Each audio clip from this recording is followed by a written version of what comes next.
Planeta UC, ¿no es cierto? Tal cual, y lo dice él, lo dice nuestro invitado, porque arranca ya la grabación de un nuevo capítulo del tercer tiempo de Planeta UC, esto que cada lunes nos reúne con figuras históricas de nuestro club. Estuvimos hace 15 días con el Pájaro Gutiérrez, la semana pasada Fabián Manzano y Matías Jaue nos acompañaron en una conversación imperdible, pero hoy día Planeta UC se viste de gala, lamentablemente con 2 bajas, porque Vale Ramos y Pancho y Aurre no nos podrán acompañar, así que está cargado a lo masculino este capítulo, y ellos se lo pierden, porque en verdad, los que están viendo por YouTube, ya saben que estamos hablando con el gran Jorge Pellicer. Lo vamos a saludar, pero primero, cortito, saludo a los muchachos, porque está Nico Tagle desde Boston. ¿Cómo le va, Nicolás? ¿Sigue sacándonos pica en polera? No, pero ya ha bajado un poquito, bajamos de los 35 grados a los 26, entonces todavía ya está más helado ya. Qué rata que eres. Súper helado, súper helado. Qué rata que eres. Don Daniel CX, qué bonita polera sacó hoy día. Sí, año 2001, la suplente del 2001 con el cuello redondo, ¿eh? Porque había pocas ediciones con el cuello redondo, no sé si se corroboran algunos partidos con esta camiseta, creo que sí. Pero bien, con mucha pila y con... Sí. Y siempre bien que siga quedando una polera del 2001, que todavía entre un mérito. Entra. Maravilloso. Entra. Lo aplaudo y admiro. Entra. Don Patricio Gallego, ¿cómo está, profesor? Muy bien, ya pasando casi a otra etapa en la comuna de resido, que es Santiago Centro. Ya a partir del lunes voy a poder salir más libre, se acabaron los paseos. Así que, nada, pues bien, por lo menos, no sé, ya la verdad que estoy deseoso de poder moverme con libertad, poder salir a trotar, por lo menos, la verdad que lo he hecho mucho menos. Así perfecto. Que, bien. Maravilloso. Don Cristian Fernández desde Temuco, tierra bien agitada en las últimas semanas, ¿cómo está? Y aquí nos falta la noticia, siempre hay algo que hacer. Pero había harto de todo, pero dentro de todo bien. Yo nomás que la cagué con cambiarme casa en agosto. Olvídate, me encontré un sillón. Bueno, feliz, pues, feliz. Están todos ahí reventando las loquitas. Y nos queda 10% pasó susto. y nos queda Seba Vergara, el gestor de la entrevista de hoy. Sebastián, ¿cómo le va? Muy bien, estoy muy contento por haber recibido la visita de nuestro invitado. Costó, pero aquí está. Quiero mandarle un saludo especial porque pasado mañana, miércoles, está de cumpleaños mi papá, cumple 65 años, así que un saludo y mi participación de este programa va para él. Y felicitaciones, cuánta paciencia te ha tenido, pues, me imagino. Así que nuestro aplauso para tu padre, todo nuestro trabajo. Pero ya presentamos a todos nosotros el arroz graneado, pero vámonos al filete de esta jornada, porque está con nosotros técnico campeón del club, pero reducir a eso lo que significa su paso por la Católica, ser muy mezquino, un técnico que marcó una época que siempre está ahí rondando en los nombres de los técnicos más queridos de los últimos 20 años fácilmente. Hablamos de Jorge Pellicer, a quien saludamos en primer lugar.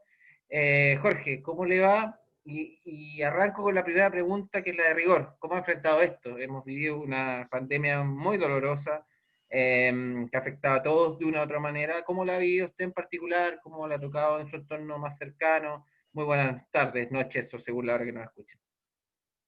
Buenas tardes, noches, como determinen. Saludo a todo el planeta UC por intermedio de ustedes, un agrado. De verdad, gracias Sebastián por invitarme. Si demoró esto, no fue por temas personales, sino que porque de verdad uno ha sido como requerido para mucho live. Y eso uno lo agradece porque en el fondo se creó un conducto, un canal que no existía anteriormente y que nos permite tener estos encuentros que me parece que son fascinantes desde todo punto de vista. Me parece son muy, pero muy útiles esto de poder conversar directamente con el hincha. En la vida física se hace bastante más difícil. En la vida virtual, a pesar de que están presentes ahí, pero estamos cada uno en nuestras casas, cuidándonos, y así contesto tu pregunta. Bien, por el momento bien, sin dificultades, nadie de la familia con algún problema, lo que es un mérito hasta el día de hoy poder pasar de esa forma. Y bueno, y esperando el momento del ansiado retorno pero ojalá criterioso el retorno. Yo creo que estamos todos expectantes de las decisiones gubernamentales, del Ministerio de Salud y de la respuesta de la población también, que ojalá estemos, y me incluyo, a la altura de las circunstancias, porque ya nos dimos cuenta después de estos 5 meses en Chile, 8 meses en el mundo, que no estamos hablando de nada, de ningún chiste. Estamos hablando de algo real, una amenaza tremenda, y que en la medida que lo tomemos con la mayor seriedad, la vamos a sacar adelante. Pero en términos generales, bien y muy agradado de estar con ustedes, señores. Sí, un programa muy machista hoy, lo lamento. Hoy, porque es buena la diversidad en todos los ámbitos y ustedes se han dado cuenta que la incorporación de la mujer también le da un tinte especial en su razonamiento, en su forma de ver las cosas. Sí, Así que para la próxima... Recogemos el guante, absolutamente, ¿eh? Pero hoy día tuvo problemas nuestra ala, a la que le mandamos un beso gigantesco. Estuvimos hablando con gente del fútbol femenino también, porque es importante darle un empujoncito, no un empujoncito, sino empezar a nivelar la cancha como piden las chicas. Pero antes de entrar a hablar de su paso por el club y un montón de cosas, quiero aprovechar la instancia para hablar un poquito de esa contingencia. Estamos a un puñado de días del supuesto retorno. Esto se evalúa día a día y probablemente pueda pasar que haya un gran rebrote y se vuelvan a aplazar las fechas, pero en líneas generales, pensando en el 28 de agosto como fecha tentativa, con estadios ya aprobados, ¿cómo observa usted esta fecha? ¿Siente que se siguen los pasos dentro de las posibilidades sanitarias que requería todo esto? ¿Que estamos en buen pie para ese retorno? ¿Cómo se nivela? Porque hay clubes que pudieron partir antes, después, que están en más problemas o no. La Católica, y para centrarnos también en nuestro tema de conversación, con un buen trabajo, según lo que se ha podido ver, un estadio que va a estar habilitado para sí y para otros clubes. ¿Cómo observa esto de cara a 15 días más, que ojalá podamos tener la pelota de vuelta? Primero decirte que ojalá se pueda echar a andar, ojalá no aparezcan nuevos rebrotes en los planteles, que sería realmente el elemento que podría neutralizar este punto de partida. Segundo, es imposible pensar que Colo-Colo va a iniciar con su máximo potencial como lo puede iniciar Huachipato, por ejemplo, que fue la primera institución en reabrir su entrenamiento. Es imposible. No significa que se vayan a enfrentar y no pueda ganar Colo-Colo. Eso es harina de otro costal. Pero sí no va a haber equilibrio en las huestes, porque todos los entrenadores sabemos que por lo menos para preparar un equipo, para iniciar normalmente una temporada se necesitan 6 semanas. 6 semanas. Y no posterior a la peor y más larga para de la historia que ha tenido el fútbol mundial. Porque no hay historia que resista haber parado 5 meses, como tuvieron que parar todos los planteles en el mundo. Por lo cual estamos hablando de una preexistencia que es inédita, y algunos equipos no van a tener la preparación de esas mínimas 6 semanas para poder llegar competitivamente en orden a la primera fecha. Por lo cual, yo deduzco que vamos a tener unas primeras fechas muy imprecisas, con bajo nivel de intensidad, y si tratan de romper ese método de regreso, va a haber mucha lesión.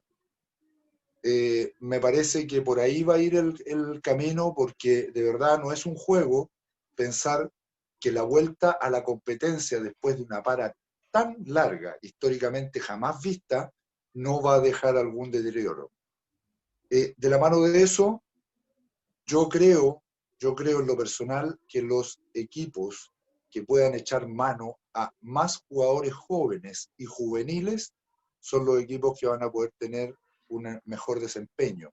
¿Por qué? Porque va a haber mucha variabilidad en las alineaciones, mucha variabilidad, y en la medida que tú tengas un plantel de mayor número de jugadores capaces, sin duda que vas a poder ir sorteando este gran número de partidos que vas a tener que enfrentar de aquí a diciembre, especialmente los equipos que tienen que enfrentar campos internacionales y Copa Chile. Vamos a entrar en esa materia, porque por el chat interno un par dijeron, en eso quiero picar. Pero Dani, sé que arranca con la primera pregunta. Sí, pues Jorge, porque se ha hablado mucho, como tú decías anteriormente, del retorno de Huachipato a los entrenamientos y de esta cancha media dispareja que se puede producir entre equipos que ya volvieron a entrenar independientemente de la forma que lo hayan hecho y equipos que volvieron más tarde a los entrenamientos. En ese sentido también tú hablabas del rol de los jugadores jóvenes. Es la oportunidad quizás más grande que haya en mucho tiempo en el fútbol para que realmente los jugadores jóvenes puedan ser justamente elementos importantísimos dentro de un plantel competitivo, justamente este momento. Exactamente, yo estoy totalmente de acuerdo. ¿Por qué? Porque lo avalan dos cosas. Una gran concentración de partidos en 4 meses, o 5 meses, como va a suceder, partidos cada 3, 4 días, y eso va a suceder para poder lograr el calendario de acción. Y segundo, la incorporación inédita de 5 sustituciones en cada uno de los partidos. Es decir, están abriendo la puerta a que los equipos prácticamente se vayan renovando partido a partido y en el mismo partido. Estamos hablando que por primera vez en la historia, como ya se está haciendo en Europa y en otras latitudes, se va a poder renovar en el mismo partido el 50% de los jugadores de campo. Eso es una tremenda renovación y eso requiere de la materia juvenil, de la materia que viene de abajo, porque en el siguiente partido lo más probable es que se sufran algunas bajas o las recuperaciones no le den a los jugadores porque su base, producto de la pandemia, no está del todo consolidada y va a haber una variabilidad muy grande en las citaciones y en los planteles. Por eso yo siento que instituciones como Universidad Católica van a sacar un positivo provecho en la ocupación de esta vuelta, porque Católica históricamente, a mí me consta y he sido parte de eso, es una institución de gran nivel de formación de jugadores y que mantiene jugadores de alto nivel en sus divisiones inferiores, próximas al profesionalismo, por lo cual son muchachos que ya están muy cerca de ser una realidad y a lo mejor este va a ser el momento para poder instalarlo. Y te sumo un elemento más para responder y con esto termino. Dada la emergencia y la necesidad que tiene Universidad Católica hoy de poder brindar un rendimiento acorde a la historia de Universidad Católica en el fútbol internacional, lo más probable es que Ariel Holland determine alineaciones frescas y descansadas para jugar los siguientes partidos de Copa Libertadores. Lo más probable. Y eso significa que los planteles a lo mejor que jueguen el Torneo Nacional y Copa Chile pueden estar mixturados con algunos jugadores juveniles en uno y en el otro campo. Jorge, bueno, tú hablabas de Católica y de justamente la cantera, lo rica que es, independientemente de la etapa que haya sido. O sea, hablamos de los 90, Católica cantera rica, hablamos de los 2000, Católica con cantera rica, y hablamos justamente ahora y ni hablar. En la etapa que llegaste tú, me imagino que era lo mismo, ¿no? O sea, cuéntame más o menos de tu llegada, cómo fue cuando llegaste a Católica, con qué te encontraste en esa cantera, tú que llegaste a formar parte justamente de las divisiones inferiores. ¿Es lo mismo un poco de ahora? Y cuéntanos más o menos cómo fue tu experiencia cuando llegaste y cómo te formaste finalmente para ser técnico del primer equipo del plantel. Sí, Daniel, lo que pasa es que yo remitirme a la hora para mí es muy difícil porque uno no está en San Carlos y no lo conoce hoy en lo que está sucediendo. Sí, sé que dentro del cuerpo y el staff de formadores de jugadores está el Moto Romero, está Rodrigo Astudillo, está Mario Lepe, con gente con la cual yo también interactué en todo ese periodo. Me llegué a Católica en el año 2000, de la mano de la jefatura técnica del fútbol joven de Ronnie Radonich, que fue un visionario. Y eso es sumamente importante que lo sepan. Y los invito a que lo inviten a uno de sus programas, Ronnie Radonich, un ex jugador de Católica, entrenador Sí, de fútbol sí. profesional, Sí, señor. y que estuvo mucho tiempo a cargo del fútbol joven de Católica y que armó un equipo de trabajo en el cual yo participé, pertenecí y me siento tremendamente orgulloso porque ese fue el equipo de trabajo en el cual yo termino formándome como entrenador de fútbol profesional. Siempre voy a valorar que Universidad Católica es mi formador como entrenador profesional.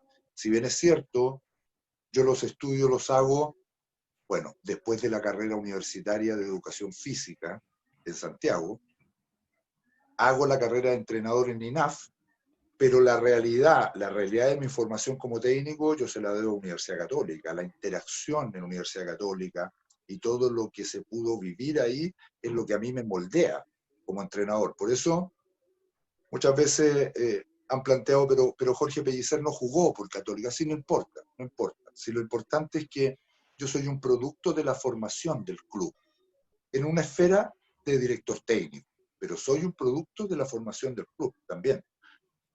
Y en relación a eso mismo, yo llego el año 2000, llego a tomar parte de la formación de jugadores, un sistema muy profesional desde todo punto de vista, encargado de cada uno de los aspectos de la formación del jugador, un equipo multidisciplinario.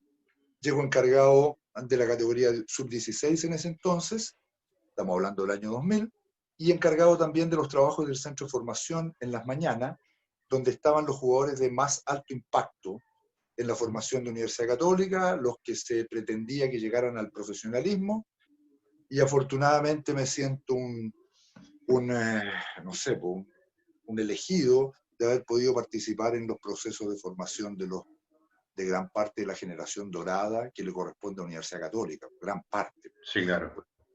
Esas canchas y por esos entrenamientos que los dirigíamos con Jaime Pizarro y Ronnie Radonich en esas mañanas. Pasaron Gary Medel, Mauricio Isla, el Gato Silva, Mar González, Jan Bosellur, por ponerte algunos nombres, por ponerte algunos, hay muchos más, César Cortés, Nicolás Núñez, hay una gran cantidad de jugadores, desde el Chupete Suazo, que venía anteriormente a eso, el Chapa Fuensalida. Estamos hablando de una cantidad de jugadores que aportó Universidad Católica al fútbol nacional e internacional, que después dieron que hablar para todo y que nos hicieron gozar de 10 años futbolísticos de altísimo nivel. Entonces, ¿cómo no me voy a sentir satisfecho de haber aportado el grano de arena en esa formación de esos jugadores? Porque la verdad cuando uno los ha visto en su camino, son un verdadero orgullo. Son un verdadero orgullo como deportistas, como jugadores de fútbol, como personas y como deportistas, en todos los ámbitos. Entonces, ese es el camino y que me lleva, bueno, a ganar dos títulos nacionales en juvenil. En lo personal, dirigiendo a toda esta banda de jugadores que eran espectaculares.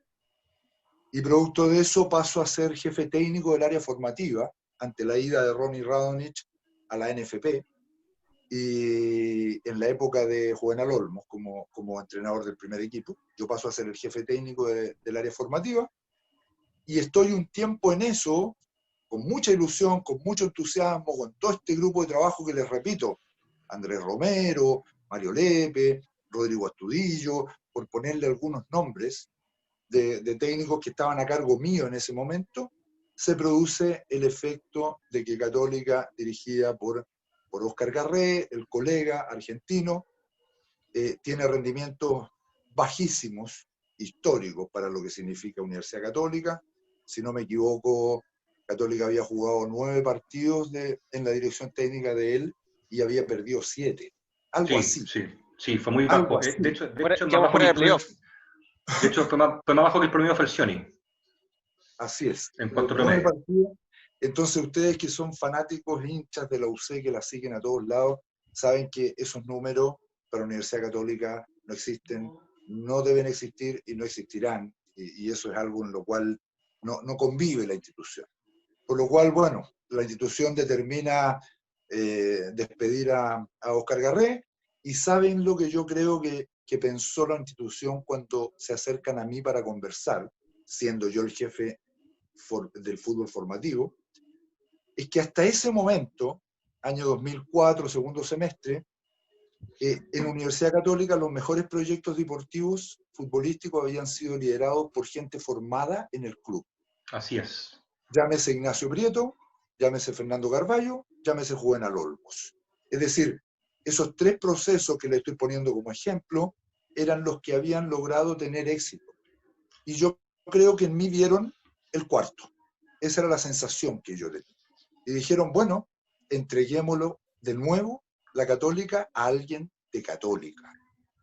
Y así fue como partió todo, con dificultades, con problemas, pero avanzando pasito a pasito hasta esos 2 años y algo que me tocó dirigir el primer equipo con algunos logros importantes, que a mí lo único que me dicen es que me siento muy contento de haber podido darle la mano a Universidad Católica, la vuelta de mano de todo lo que me entregó a mí y haber podido decirle con satisfacción, bueno, mi trabajo de este profesional formado en este club, con tanto cariño, yo también les voy a entregar cosas.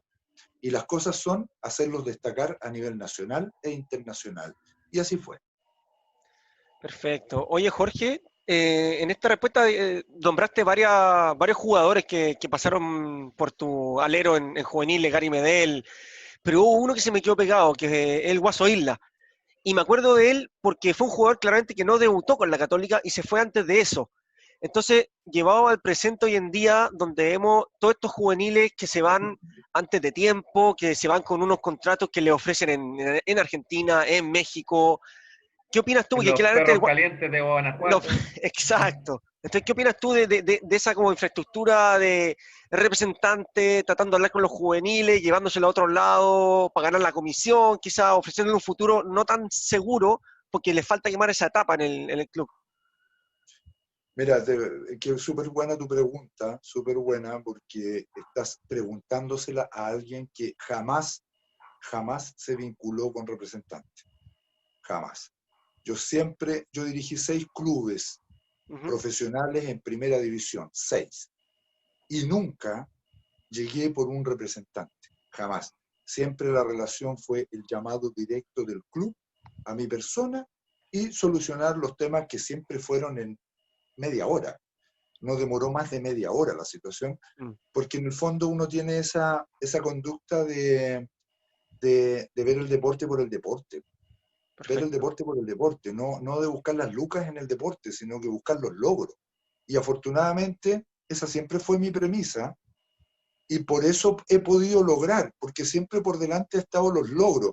Si de la mano de eso viene lo otro, bien, bienvenido, pero no lo antepongo. Entonces, cuando tú me preguntas de esto, yo te voy a responder con solo unos textos. Y lo que quiero explicarte es que a mí lo que me enamora del fútbol es la cancha, es el poder adiestrar a mis dirigidos, entregarles elementos, dirigirlos durante el partido y que ojalá salgan vencedores. Todo lo que va por el lado de lo que es futbolistas e hinchas, para mí no me gusta. No me gusta. Y este es un elemento que va por el lado y que ha ido creciendo de una forma inconmensurable, es decir, ya no tiene control esta situación. Y por último, ya han llegado a tomar control de los clubes, de las contrataciones, por lo cual te está hablando que De la también NFP. Sí, de llegan la a tener NFP ahora. control del organismo rector. Entonces, una persona como yo que ve el deporte por el deporte, con la limpieza del poder ganar, no te puede responder otra cosa que decirte, mira, no estoy de acuerdo, no me gusta. La actividad generó dendritas paralelas a la actividad que son demasiado potentes y que lo que van a terminar haciendo es perturbar y generar células cancerígenas. De hecho, ya las hay y ya las hubo y quedaron en evidencia absolutamente ante el país. Lo importante sería que fuéramos capaces como industria del deporte y del fútbol profesional, perteneciente a la industria del espectáculo, que fuéramos capaces de anticiparnos a los hechos y poder evitar que esto genere el daño que uno está viendo que está produciendo. Así que contrario a esos movimientos, pro al movimiento deportivo. No me cabe ninguna duda que la incapacidad futbolística que se está generando a nivel internacional tiene que ver también con que hay mucho control económico de la situación Sí, total. y poco control deportivo de la situación futbolística. Absolutamente. Y ojalá este desbalance que se ha generado pudiese darse vuelta y pudiéramos volver a tener un control deportivo, porque cuando lo hubo, Chile estuvo con equipos instalados en las esferas mayores del fútbol sudamericano, por lo menos. Jorge, yo quiero retomar la línea desde tu llegada al primer equipo, porque si bien tú me nombrabas ex técnicos que habían salido de la cepa del club, tú te consideras uno de ellos y coincido en ese juicio de que te fuiste creando ahí, pero de ahí en más, y antes tampoco se dio que el técnico pasara directamente desde inferiores al primer equipo. Juvenal tuvo el paso por Unión, y después de ti, el caso del Moto Romero, el caso de Mario Lepe, no tuvieron la espalda quizás del club, eso es materia de otra discusión. Pero quiero preguntarte, ¿cómo se te dio a ti esta oportunidad? En el sentido de que cuando se te presenta es como asumir directamente, vamos a ver qué pasa, ¿y por qué crees que se te fue allanando ese camino? Siempre hay una mezcla, como dicen, de suerte y suerte, me imagino, porque todos juegan estas cosas, pero ¿cómo se fue allanando ese camino? ¿Y por qué crees que el club no ha podido replicar ese modelo? Que le sigue costando y que a veces se confía más en traer que en ponerle las fichas a Mario, al Moto y a otros personajes incluso más importantes en la historia del club, si uno los quisiera cuantificar. Parece lo difícil que es. Sí, mira, yo creo que voy a empezar por la última. Yo creo que el frenesí que tiene el fútbol hoy día ha consumido a los directores también, a los dirigentes, desde el punto de vista de las tolerancias y de la capacidad de resolver los conflictos que se van dando en el camino. Porque yo no tengo ninguna duda que en la época de Ignacio Prieto, también Ignacio debe haber tenido algunas dificultades, debe haber perdido algunos partidos, pero tiene que haber tenido una amalgama tan grande con su presidente y con su directorio que iban a potenciar su trabajo a la larga, a mediano plazo y a largo plazo. Hoy día esos plazos ya no existen prácticamente. Estamos hablando de cosas muy cortas, los torneos modifican 16 veces a sus entrenadores. Hay equipos que tienen 3 entrenadores en un torneo, y eso la verdad que es vergonzoso. Y si nos vamos a la vereda, al otro lado de la cordillera, eso se multiplica también, desde el punto de vista de la incapacidad para poder sostener en el tiempo un proyecto deportivo, una forma para poder lograrla definitivamente. Claudio Borghi necesitó su tiempo. Sampaoli en el archirrival necesitó su tiempo para poder lograr. En el caso nuestro también necesitamos nuestro tiempo, porque nosotros ganamos 3 fases regulares, ganamos 3 campeonatos en su fase regular, pero no podíamos salir campeones por el sistema de torneo. Pero si hubiesen sido campeonatos como los de hoy, Católica hubiera sido tricampeón en la época 2004-2005, porque se ganó el Clausura 2004 en fase regular, se ganó la Apertura 2005 en fase regular y se ganó el Clausura 2005 en fase regular. Es decir, fue un equipo que en 2 años mandó en el fútbol chileno y venía de resultados catastróficos en el Apertura 2004. Es decir, era un equipo que evidentemente necesitaba algo de tiempo de trabajo. Y casi, muchachos, y ustedes son testigos, casi le pegamos el palo al gato y ganamos la Sudamericana también. Casi. Así es. Ahora, hablé tanto que se me olvidó la primera pregunta, la primera inquietud. ¿Cómo se genera el inicio en su llegada? ¿Es una propuesta con toda esa confianza? ¿Es vamos probando? ¿Y cómo se hace la mochila hacia el 2004, que fue exitoso pero doloroso, esas 2 semis con Unión, para después ya entrar otro de los muchachos en el 2005? Pero Sí. ¿cómo se da ese inicio?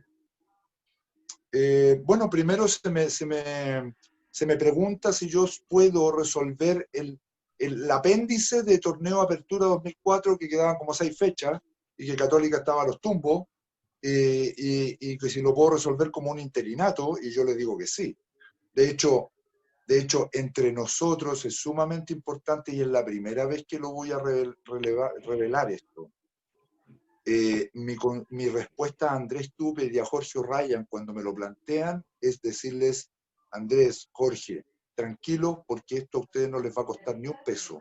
Yo voy a ser el mismo jefe técnico del área formativa que se encarga del primer equipo. Aquí no hay ningún movimiento de nada. Entonces, ellos sintieron tal compromiso y sintieron que de a poquitito íbamos tomando cuerpo. Partido a partido íbamos tomando cuerpo. El primer partido se perdió abruptamente. El segundo... Con Unión 4-0 con Unión, ¿o no? Abruptamente en San Carlos, porque los jugadores estaban en el suelo. En 2 días no podíamos hacer nada, prácticamente. Y ahí es donde el estadio entero, las 15.000 personas que habían en San Carlos ese día, gritaban que Tupper ya se va y Tupper ya se va. Y yo no me voy a olvidar nunca de eso, porque fue tremendo como impacto. Pero después en el segundo partido ya vamos a Puerto Montt y ya sacamos un punto. Pudimos lograr algo. Y el tercero y cuarto partido los ganamos.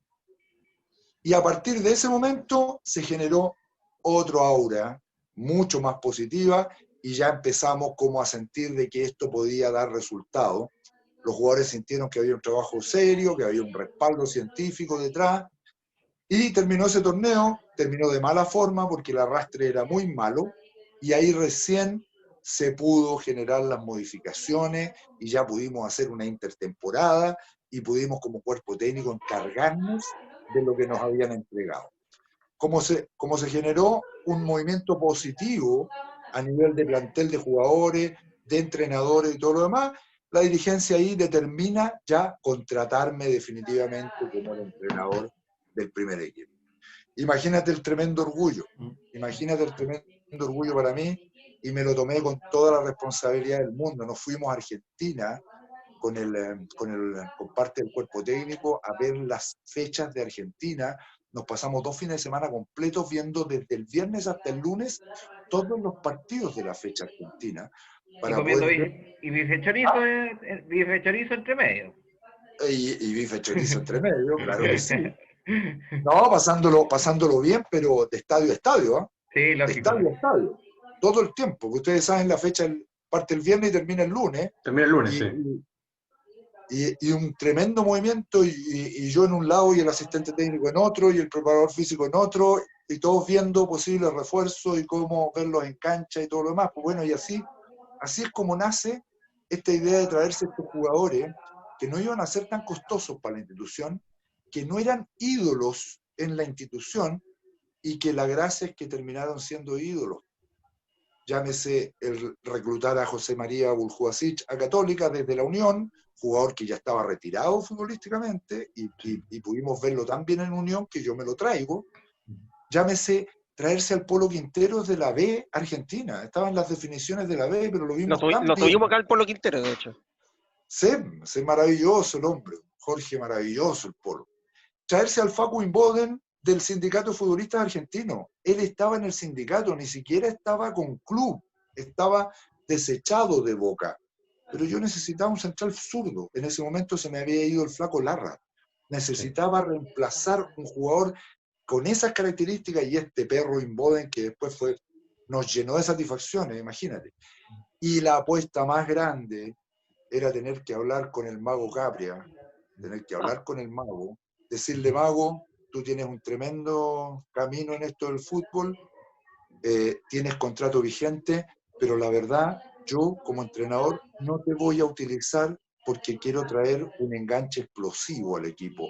Quiero que mi fútbol sea moderno, quiero un rompedor de líneas, un conductor agresivo. Y pucha que le pegamos el palo al gato. Ahora sí. Pucha que le pegamos el palo al gato con esa apuesta de este. ¿Cómo lo pillaron a Conca? ¿Dónde lo pillaron? ¿En estos partidos? En la reserva de River, viéndolo jugar en la reserva de River, y recomendado por Jorge Luis Guizo. Eso sí, que era un tipo muy vinculado a Chile, en ese sentido. Pero fuimos a verlo y Darío venía saliendo de una fractura de tibia y peroné y venía recién en su armado, no había jugado todavía en la profesional de River. Pero yo sentí en él que podía ser el jugador que nos marcara el desequilibrio por la habilidad que él tenía, por la velocidad y la potencia que él tenía. Y vuelvo a repetir, hoy era una apuesta súper difícil, pero resultó excelente. Darío terminó siendo ídolo en Católica hasta el día de hoy. De hecho, yo tengo que confesarles que Darío siempre quiso volver a Católica. Después de hacerse millonario en el fútbol brasilero y chino, Darío siempre quiso volver a Católica. Yo mantengo contacto con él. Y Católica no le abrió las puertas a Darío. Y Darío estaba dispuesto a entregar parte de su sueldo y no ser un jugador muy costoso para volver a llegar, porque él es un enamorado de Católica, un enamorado Profe, de lo que sucedió. profe, Jorge, nosotros personal- hace pocos días tuvimos al Pájaro Gutiérrez y nos comentó una anécdota de que la primera vez que vieron a Conca ellos pensaban que era alguien que arreglaba las máquinas. Quería preguntarle a usted por eso, que si lo estaba ahí, lo vivió y cuáles eran sus primeras impresiones. Sí, claro, si yo lo recibo a Darío, le doy la mano, lo recibo, me encuentro con este jugador, entra al camarín y los compañeros le hacían así como cuando en la hípica, como que era un jinete, le hacían así, dale, dale, dale. Lo agarraron para la joda un buen rato, como diciendo, ¿y este? ¿Pero qué pasa? ¿Cómo se te ocurre? Justo tocó una mañana de nieve en San Carlos, de una leve nevada, por lo cual no pudimos ocupar el pasto y tuvimos que ir a entrenar arriba al sintético, a las canchas de futbolito que ustedes le hacen chupete. A esas canchas que ustedes le hacen chupete tuvimos que ir a entrenar. Y bueno, y calentamiento y hacer equipos para jugar futbolito y entrenarse así. Y Darío, la primera jugada, recibe el balón pegado a una banda, ofensivamente, pero pegado a una banda, y pisa el balón hacia atrás y se le viene el Quique, y Darío le hace túnel al Quique, sale por Ese el otro cortaba, lado, pero y hace un gol. Imagínate, el Quique lo quería matar. Pero ¿qué es lo que pasó? Que los compañeros miraron y dijeron, por eso vino. Esa primera acción. Bueno, Y eso, Jorge, perdón, hay un partido que es bisagra, yo creo, o sea, que no es una final ni nada de eso, pero lo hemos comentado con el Nico el otro día también, que es un partido que yo creo que también a ti te marcó como técnico y marcó Cobreloa. este proceso, que es contra Cobreloa, que es cuando entra Darío. San Carlos lleno, el primer gol del Chapá fue en salida por la Católica, y lo comentamos también con los muchachos otro día. Nosotros en ese tiempo no teníamos una imagen de Conca porque no había internet, no había Twitter, no había nada. una foto en el aeropuerto, con suerte. Claro, lo único que sabíamos de Conca era la foto en el diario nomás. Entonces cuando entra Conca chiquitito y deja la cagada cuando entra contra Cobreloa, mete 2 caños, hace un gol y el estadio se vino abajo. Yo no sé si coincides conmigo, pero ese partido es un partido bisagra para ese proceso 2004-2005. Sí, claro, sin duda, porque Cobreloa era un grande, porque Cobreloa era un fuerte. Cobreloa en la A, con Lucho Fuentes en la cancha, con tremendos jugadores, con el Pato Galá, no sé, pues había jugadores de alto nivel seleccionados chilenos en Cobreloa.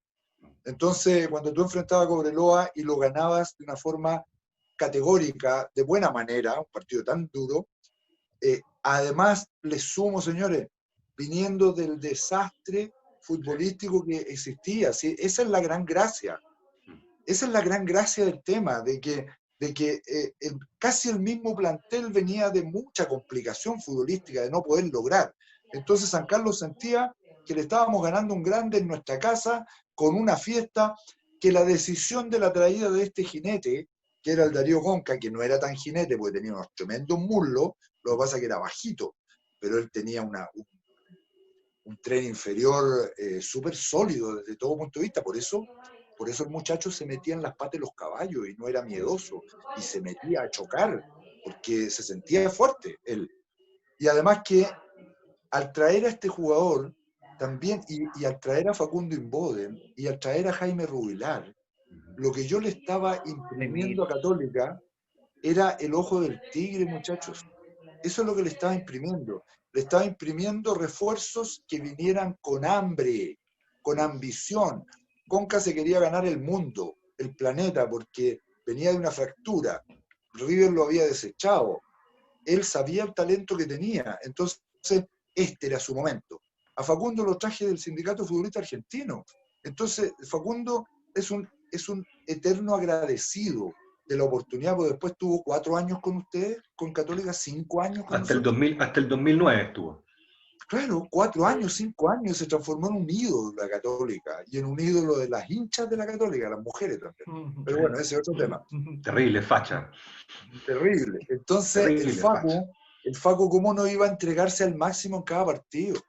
¿Cómo no iba a entregarse Jaime Rubilar, que fue súper cuestionado, que no era del ADN de Católica?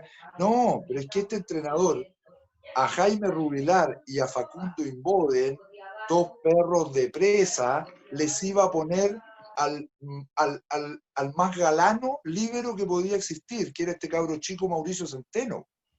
Entonces ahí íbamos a tener el talento. Detrás de ellos dos íbamos a tener el talento.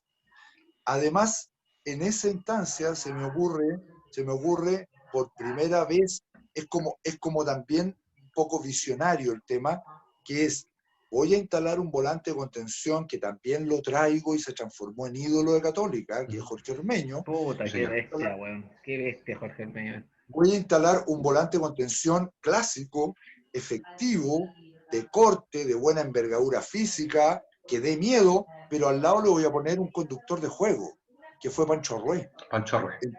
Por primera vez se retrasa a un enganche, a un volante ofensivo a esa zona, cosa que hoy día es muy habitual, pero estamos hablando hace 15, 16 años atrás. Entonces, eso también le dio mucha solidez al equipo. La presencia de Jorge Ormeño, con estos 2 perros, de recuperación de balón, con un tremendo líbero que salía con una pelota limpia siempre, y con hombres por fuera como el Chapa y como Eros Pérez o el Choco Ponce o quien fuera, o el Nico Núñez por derecha, da lo mismo, al quien le tocara, porque teníamos reemplazo. Y dentro de esos perros también podía subir a Claudio Muñoz como un reemplazante de uno de los dos. Entonces tenía muy bien cubierto todo eso, pero la mitad era gente de casa y la mitad era gente traída de afuera, porque el conocimiento del fútbol formativo mío era cabal. Y ni hablar de lo que sucede después con Gary y con los otros. Jorge, ahora sí me toca. Mira, hay una pregunta súper interesante. Lo mismo me adelantaste de parte de la pregunta. El 2004, clausura durante el torneo regular, al igual que el 2005, en los 2 torneos, fuimos el primer equipo, sin contar el tema de los playoffs. Pero ahí, llegando a clausura, se coronan 3 hitos muy importantes. El primero, el campeonato de clausura. El segundo, la semifinal contra Boca Juniors, que estuvimos ahí.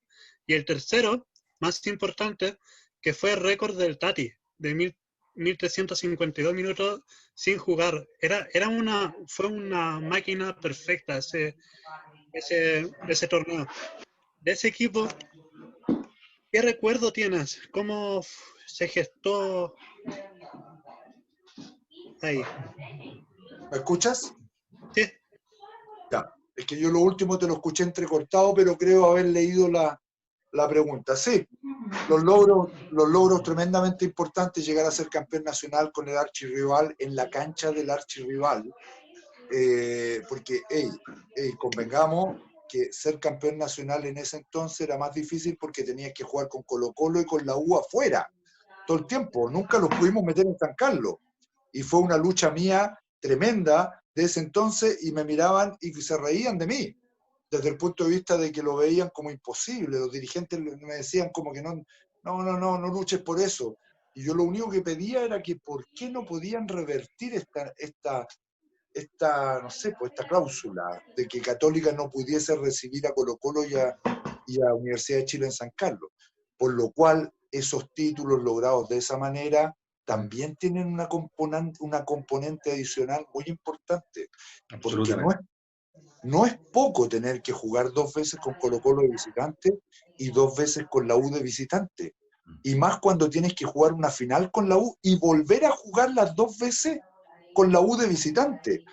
No es poco. Es decir, Católica de verdad era el mejor equipo del país para poder lograrlo. Y ojo, En ese en entonces. esa misma Sudaca, nosotros lo celebramos hace unos días atrás, iniciamos la Sudaca ganándole la primera llave a la Universidad de Chile. Así es, Fue- así es. Es decir, los dos hitos más importantes que se disputaron contra la Universidad de Chile en la época en que yo dirigí, nosotros los ganamos y los dejamos en el camino. Y eso también es un elemento súper satisfactorio a entender porque el equipo respondía a las grandes exigencias, respondía. La única que se nos quedó en el camino fue haber podido superar a Boca en San Carlos. Esa fue la gran, no sé, la herida que nos puede quedar. ¿Qué pasó Pero ahí, cuando, Jorge? ¿Qué pasó en ese partido, crees tú? yo creo que Boca nos amarró de tal forma que nunca pudimos ser nosotros, nunca. Esa es la sensación que me da a mí, que nunca pudimos ser, nunca pudimos conectarnos de la forma que nos conectábamos, y nosotros, y atacando el tema que me puso antes Sebastián, que es este logro de la imbatibilidad por 1.351 minutos, es decir, 14 partidos, de José María Buljubasic, pero que tiene un nombre que es él, pero en realidad es el equipo. En general, es la mecánica del equipo con su muy buen arquero, el que no recibió un gol en 14 partidos, cosa que es impresionante, es el cuarto récord en el mundo, en la historia del fútbol mundial. Cuarto en el mundo y primero en Chile lejos. Y lo que lo hace más valioso ese récord, muchachos, es que el equipo no le hacían un gol y terminó siendo el equipo más goleador del torneo también. Es decir, era un equipo que iba y hacía muchos goles, que atacaban permanentemente, pero tenía una claridad tan buena en lo que era el equilibrio ofensivo y defensivo que terminó no siendo batido por una cantidad irrisoria, porque si tú lo piensas hoy día, hoy como están dadas las cosas en el fútbol, con la velocidad del balón, con la imposibilidad de cometer faltas, porque te están revisando de todos lados, hay muchas menos posibilidades, el control es mayor. Desde todo punto de vista, con el VAR de por medio, hoy es imposible que un equipo no le hagan goles. Es imposible, le puede estar 3 fechas, ok, ya como un hito, pero tremendo, pero a la cuarta lo van a batir. Es decir, lograr 14 minutos, 14 partidos en esa condición fue tremendo. Imagínate lo que significó para nosotros en el estadio Ester Roa Rebolledo en Concepción contra la U de Conce, cuando se bate el récord nacional, cuando la barra en la tribuna Andes empieza a tirar las bengalas porque se había cumplido el tiempo, y un minuto antes Ricardo Vivero había enfrentado mano a mano. Lo tiene ahí casi Rivero, casi Un nos minuto caga el antes. récord. ¿Sí? Un minuto antes, y fue porque Rubilar despejó y le pegó en la espalda a Centeno. Sí. Por eso la pelota volvió y le quedó habilitado a Ricardo. Es decir, era ley de Murphy el tema, ya no podía producirse un efecto terrible, más horroroso para las pretensiones nuestras. Pero ahí estaba el borde interno del pie derecho del Tati para poder bloquear esa pelota, y a partir de ahí la fiesta en la tribuna Andes, y el equipo desde ese momento suelta las amarras, porque ese fue el único partido que yo lo amarré al equipo. Yo le dije, nos quedan tantos minutos para el récord, vamos a dormir el partido, lo vamos a dormir. Fue la única vez que yo toqué el tema en charla, pero ya lo teníamos tan a la mano que teníamos que lograrlo para la Universidad Católica, ese récord. Y cuando logremos el récord, vamos a soltar amarras y vamos a ir por el partido. Dicho y hecho, el partido fue un partido muy dormido, y en el segundo tiempo, cuando ya soltamos amarras, el Nacho Quintero convierte un cabezazo, ganamos a la U11 1-0, nos vinimos con el récord y estuvimos un par de partidos más todavía cumpliendo con ese objetivo. Jorge, tú hablas de este récord, de esa semifinal con Boca, que está en nuestro recuerdo indeleble, pero el sistema de ese campeonato hacía que todo eso tuviera el valor que tiene si se coronaba en esa final. Una final que no estuvo exenta de dificultades, un Darío que fue muy golpeado, un gol que la pelota sale en el centro de Droguet, ese escenario que a la Católica se le dio tantas veces y que parecía repetirse. a uno le queda la sensación que si ese partido duraba 10 minutos más, probablemente se nos podría haber arrancado y se iba todo a pique. Pero se consiguió. ¿Cómo recuerdas esa jornada? Yo sé que se te ha preguntado y es casi un fetiche para todos nosotros volver a hablar de eso porque es un loop eterno que haríamos en la vida, porque de verdad, te lo decíamos antes de grabación, debe ser de los recuerdos más importantes o de las jornadas más emocionantes que ha vivido un hincha de la Católica en el último tiempo. ¿Cómo la viste tú? ¿Cómo se da esta película? Porque era un guión de película lo que se dio ese día. Sí, fue un guión de película, afortunadamente que salió bien para la Católica. Por primera vez yo veía un estadio nacional con igual número de azules como de cruzados, y eso para mí fue tremendamente satisfactorio, lograr eso desde el entusiasmo que generaba, el fervor que generaba en la gente de la Católica, este respaldo hacia esta final que íbamos a jugar en el Estadio Nacional, no era en San Carlos. Entonces, cuando termina ese partido y ver que abandonaba la mitad del estadio y la otra mitad se quedaba, fue un tremendo orgullo. Y la mitad que se quedó fue una fiesta fantástica porque peligró. Y yo te voy a ser súper sincero, yo en la final de ida, cuando Facundo, mi querido Facundo Inboden, va a reclamar esa falta y lo amonestan y queda suspendido, en ese momento a mí se me cruzó por la mente de que podíamos tener más dificultades, porque el sistema funcionaba a la perfección. La final de ida fue una final que nosotros manejamos de principio a fin. De principio a fin, la ganamos sin dificultades. Pero en el sistema.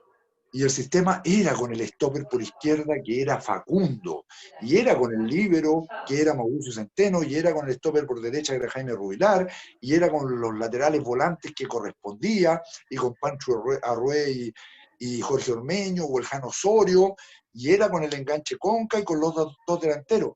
Y así ese equipo sacaba el mejor rendimiento, lo que significaba que si salía uno de esos jugadores, no iba a ser tan seguro el funcionamiento. Y eso quedó de manifiesto en el momento en que la U injustamente empata el partido de vuelta. Porque injustamente lo empata, porque si hubiéramos tenido VAR, ese Ahora que gol no está es tan de sancionado. moda. Han acostumbrado a eso un poco ellos. Sí, claro que sí, porque si hubiéramos tenido VAR, esa situación de gol, porque el pique es tan potente, el pique de Hugo Droguet por el sector izquierdo, que el lineman no alcanza a igualarlo. Es decir, nunca llegó a una posición clara como para poder determinar si ese balón había salido o no. Nunca. Entonces, podía pasar lo que le podría haber pegado una patada a un fotógrafo a la pelota. Porque el No, si llegó lineman hasta Campo de Deporte, llegó. Claro, porque el lineman no iba a llegar nunca. Entonces, injustamente fuimos empatados y a partir de ese momento la U es donde crece de una forma exponencial en relación a lo que había hecho hasta ese momento en la final. Y empujada por su público y todo el cuento, y más entra lo emocional a jugar en la U y en nosotros que lo real, que lo futbolístico. Y por eso se nos complica. Y yo estoy de acuerdo contigo de que el partido, claro, si hubiera durado un poco más, a lo mejor este empuje que tenía la U nos hubiera provocado el daño definitivo, pero no, pues el partido no duraba 105 minutos, el partido duraba lo que duraba. Y habíamos salido igualados en la final y había que definir en la única forma futbolística como se define, y ahí es donde la Católica demostró temple tremendo, porque la premisa fue 5 de 5, y eso ustedes lo saben porque yo lo he dicho en todos los medios cuando me han preguntado. Yo los miré, los asigné a cada uno porque sentía que era una instancia tan difícil y tan dura para ellos desde lo emocional, que si yo los asignaba por mi conocimiento, les iba a quitar un peso de encima. Es decir, yo no voy a poder pensar como jugador, no tengo derecho a pensar, el profe ya me asignó. Es decir, ya me sacó un peso encima. Ahora yo me tengo que armar e ir a patear. Nada más. Y eso, desde el punto de vista psicológico, fue muy bueno. Porque fíjate que los 5 pateadores fueron impecables. Patearon los 5 muy bien, Jorge. Patearon los 5 muy bien los 5. Los 5 fueron impecables. Luis Quintero, José Pedro Fuenzalida, Jorge Polo. Ese quinteto fue... El No, penal de notable. Darío Conca es maravilloso. El penal de Darío es maravilloso. Es un poema el penal de Darío. Es un poema. Un Yo- estadio yo- lleno de 70.000 personas. mucha gente, Sebastián, perdona que te interrumpa, pero mucha gente puede haber pensado cuando vio que José Pedro Fuenzalía iba caminando con la pelota, de haber dicho, miércale, ¿qué va a hacer este cabro? A lo mejor se le va a venir el mundo encima. Pero ahí es donde está el conocimiento institucional. A José Pedro, al Chapa, yo lo había tenido muchos años antes y sabía que era un muy buen pateador de penales.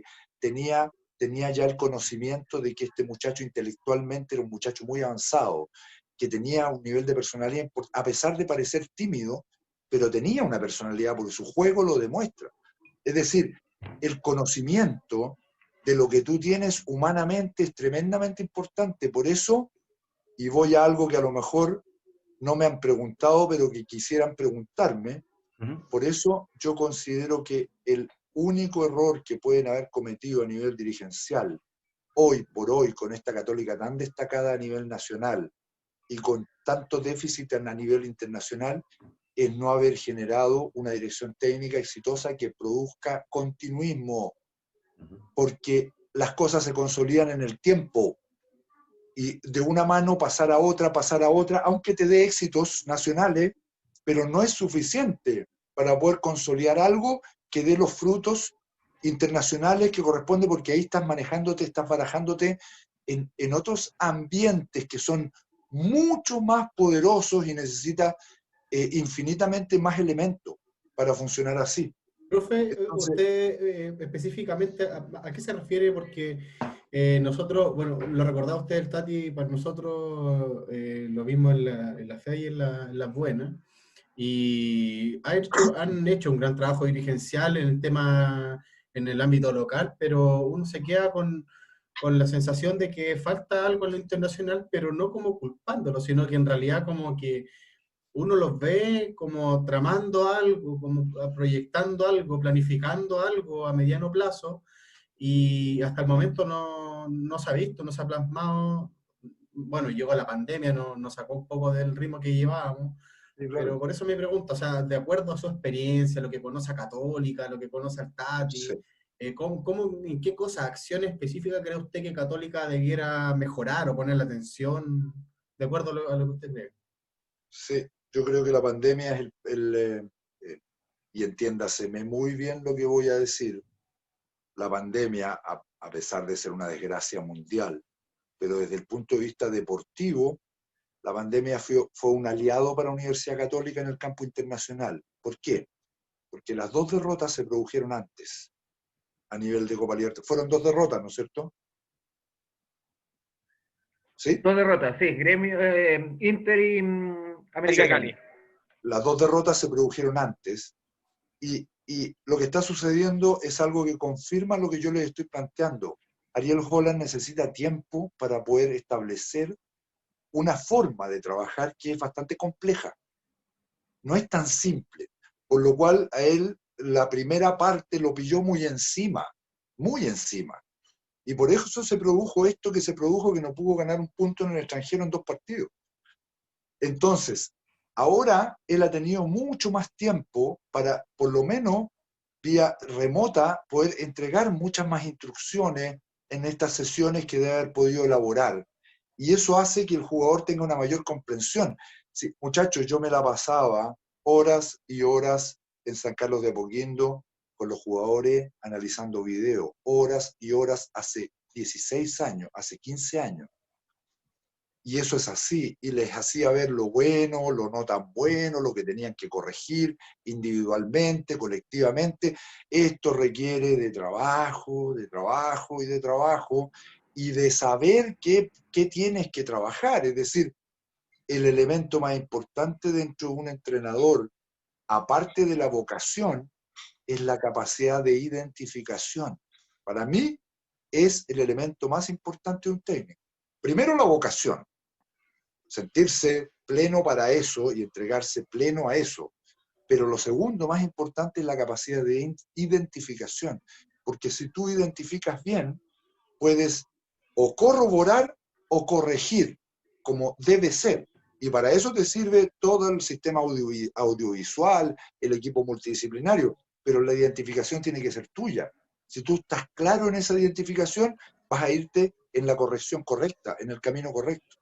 Entonces Ariel Holland no tuvo el tiempo necesario para enfrentar un grupo tan difícil como el que ha tenido en Copa Libertadores. Es decir, por eso digo, de buena forma, aunque no suene así, pero de buena forma, el periodo pandemia para Universidad Católica en el campo internacional, dada esta dirección técnica, puede haber sido un aliado. Y puede que enfrente ahora de mucho mejor forma lo que en un momento se le complicó demasiado, que fue poder lograr puntos en Copa Libertadores. Y piensen que nosotros el año 2006 jugamos una Copa Libertadores que fue bastante buena. Y logramos 10 puntos. Y quedamos fuera. Católica tiene 0. Nosotros logramos 10 puntos y quedamos fuera. Entonces nada te asegura. Le quedan 12 puntos en disputa. Nosotros logramos 10 y quedamos fuera. Entonces nada te asegura. Pero sí siento de que los va a pillar mejor parados ahora que cuando la enfrentaron hace 4 o 5 meses atrás. Por lo cual puede que haya sido un buen aliado La Para. Ponle el nombre, el apellido que quieras a La Para. Pero La Para puede haber sido un buen aliado porque a lo mejor Holland ha sentido que puede sentar mejor las bases en ese tiempo y hoy día tiene un equipo más instruido a su imagen y semejanza. Y aprovechando lo que comentaba el 2006, para cerrar la parte de recuerdo, vamos a rematar las últimas 2 preguntas, Jorge. Tiene que ver con ese 2006. Usted da el pie a través de esa Copa Libertadores, o Copa de 10 puntos, pero ahí se empieza a marcar la curva ya de final de este proyecto, de esta etapa. ¿Por qué no se pudo renovar ese proyecto? Resumidas cuentas, ¿qué es lo que marca ese final al fin y al cabo? Que para nosotros, además que éramos muy adolescentes, era como, ¿por qué se está acabando esto si ha sido tan lindo? ¿Cómo fue ese proceso final y lo que marca ya la salida del primer equipo? Sí. Primero, recordarte que yo salgo del primer equipo en diciembre del año 2006, después de toda la temporada 2006, y salgo siendo tercero en el año. Es decir, lo que en algún momento para Católica podía ser un lujo, meterse claro, el tercero. estándar que tú subiste te terminó. Exacto. Eso es. Había un estándar que ya era, que ya no había nada que fuera aceptable que fuera menor que eso. Y eso me parece un tremendo logro, un propósito. Váyanse a la época de Oscar Garré, donde la Católica estaba en los últimos lugares. No, gracias. No, gracias.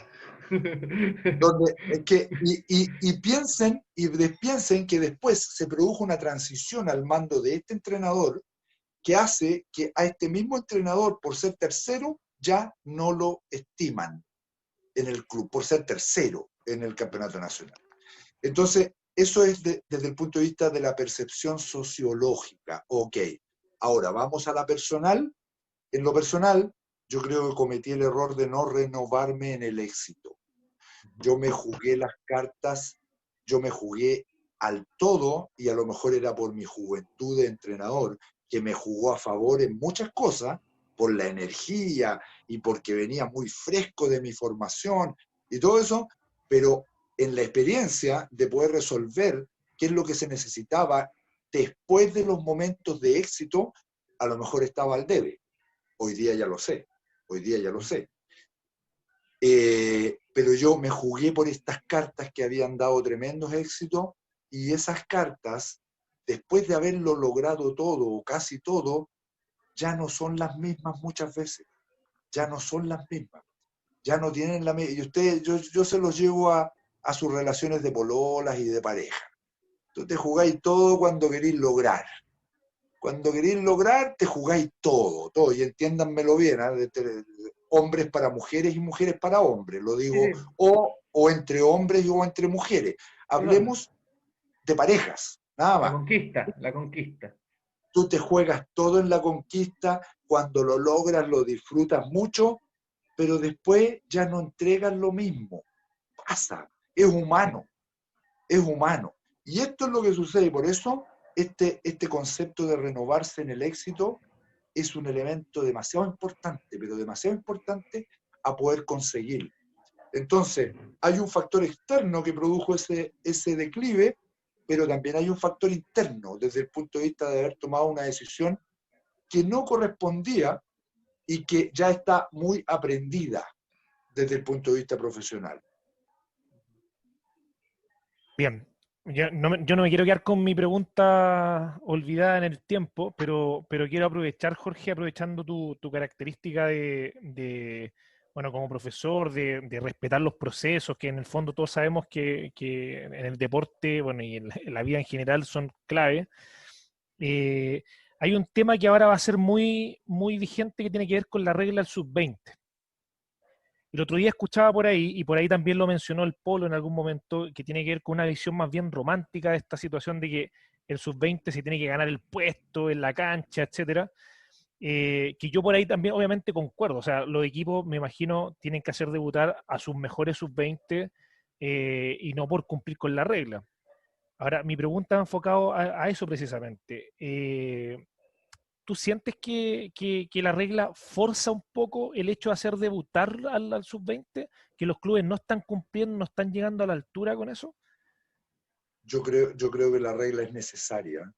Yo creo que, dada las direcciones que están teniendo los equipos, llámese directivas, presidencias, directivas, y entrenadores que en algunos de los casos están elegidos porque son maniobrables, se me entiende, ¿no es cierto? Sí.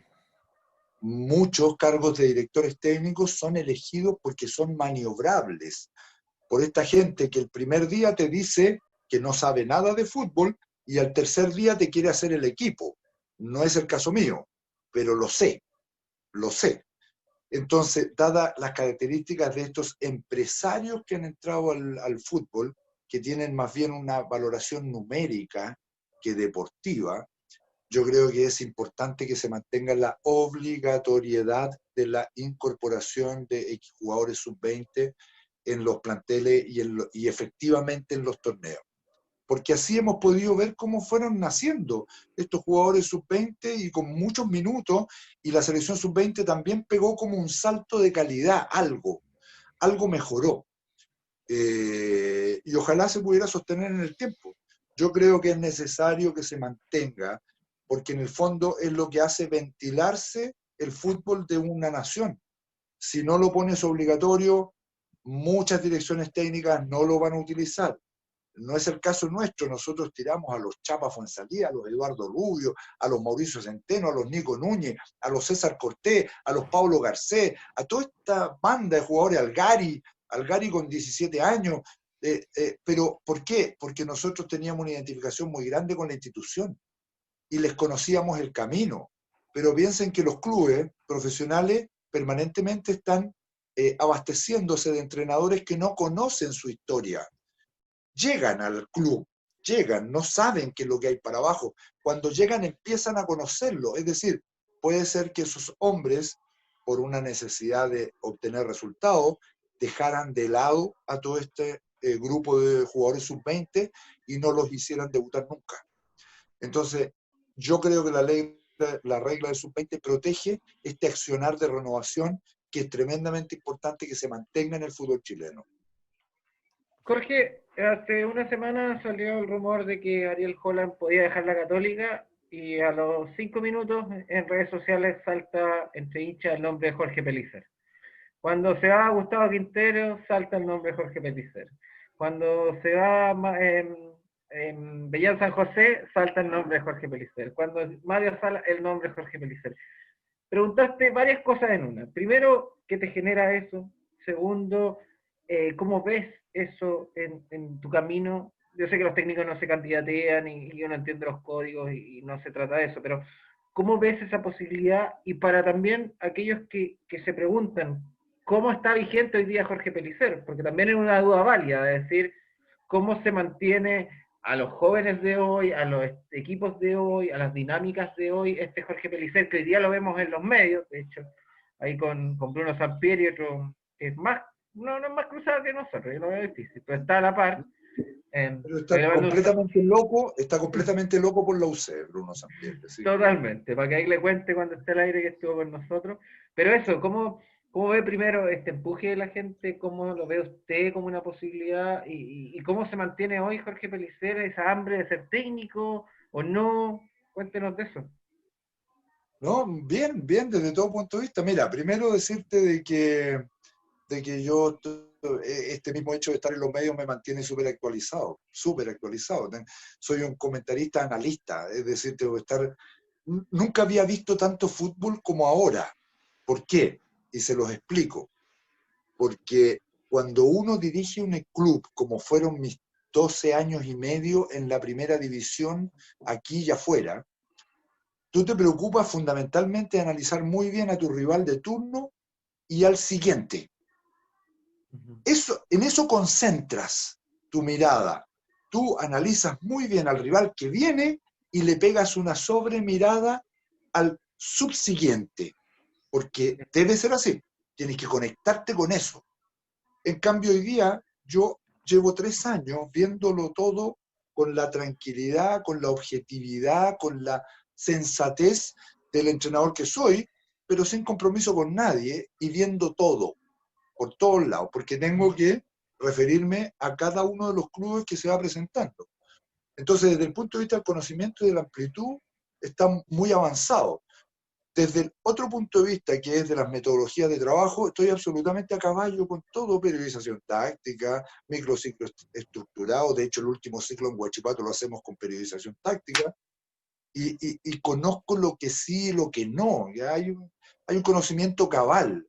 La condición de profesor de educación física siempre te hace ser de naturaleza inquisitiva, es decir, siempre querer saber y estar en conocimiento permanente. Y por otro lado, decirles de que en estos 3 años aproximadamente, yo he recibido muchos llamados, muchos, pero el único llamado, muchos, y cuando les digo muchos, son muchos, pero el único que estaba esperando no lo recibí, que era el de la Católica. Entonces, de verdad, para mí ha sido un poco decepcionante, dadas las características de mi compromiso con la UC siempre. Fue decepcionante haber sentido que en algunos momentos, cuando yo estaba activo, la UC me buscó. Y yo, como el profesional que soy, le tuve que decir a la UC: no, porque yo no voy a dejar al club botado. Yo tengo un compromiso. Cuando estaba en Huachipato, Jorge, ¿no? Cuando estaba en Huachipato y antes también. Yo tengo un compromiso. Entonces yo voy a cumplir con mi compromiso hasta que el club determine que no, pero yo lo voy a cumplir. Pero cuando yo quedé al servicio del llamado de la UC, nunca me llamó la UC. Entonces ese es un elemento que para mí es una espina bastante atravesada, que tengo desde el por qué. ¿Por qué antes sí? Y en el momento en que yo estaba dispuesto, cuando ya se habían encontrado los caminos, en ese momento la UC ya no. Es una respuesta que no tengo. ¿Te acuerdas que estaba en la UC en ese periodo, en esos tiempos? Es después de la salida de Mario Salas. Es después de la salida de Mario. Si en el fondo se tenía que dar en la UC, que es la llegada de Beñat, que yo me alegro mucho porque también les dio mucha satisfacción y todo lo demás. Pero terminó su proceso y salió, es decir, no hay continuidad. No hay continuidad que te pueda decir a ti, hincha de la UC: ¿sabéis qué? El primer año vamos a armar todo muy bien y en el segundo año vamos a meternos de nuevo en una semifinal de Copa Libertadores o de Copa Sudamericana y vamos a hacerlos disfrutar a nivel internacional y vamos a romper con esta condición estática del fútbol chileno. Entonces, se tenía que producir lo mismo que se produjo en Huachipato.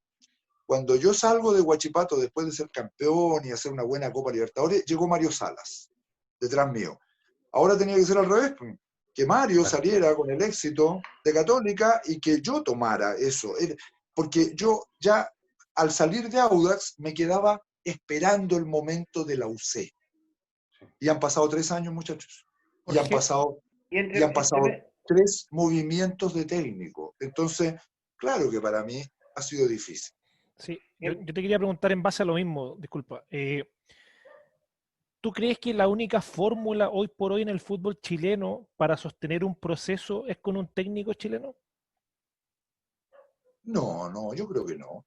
No, no, no. Lo que pasa es que los técnicos extranjeros tienen otra mirada, pues, y la mirada es más de trampolín, es más de un rato, logro y salgo.